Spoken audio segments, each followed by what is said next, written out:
यदि तुम्हारे जीवन में विपत्ति, दुख और संकट घिर जाए तो भगवान को कोसना नहीं।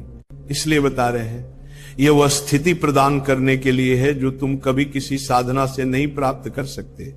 दुखान सुखानी, जब दुख आए तो जान लेना कि सच्चे सुख की प्राप्ति का अवसर आ गया है।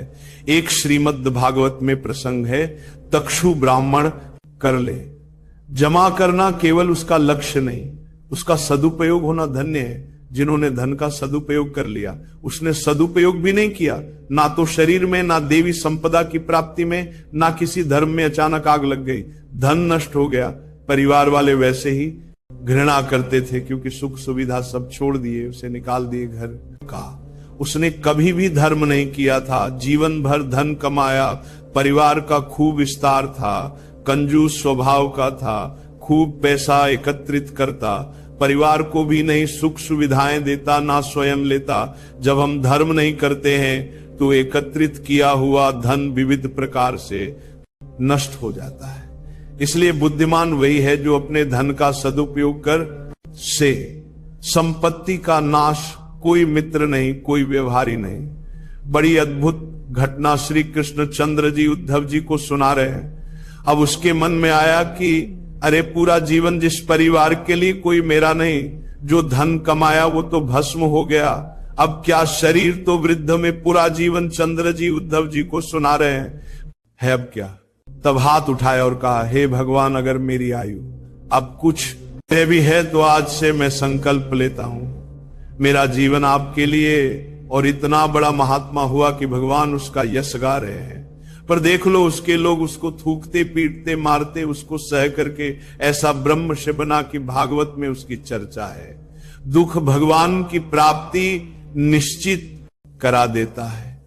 यदि आप उबे ना तो श्री स्वामी ओमकारानंद सरस्वती हो गया। वो तो पीटने वाले थे, उनको डर तो था नहीं, उनको पता नहीं था कि मैं किस भाव में खड़ा हूं। जे भी वो आए मैं दौड़ पड़ा, मार कर ली, उनको मार डाला, उसको मार डाला और मार करके मैं कोतवाली पहुंचा और वहां आत्मसमर्पण कर दिया।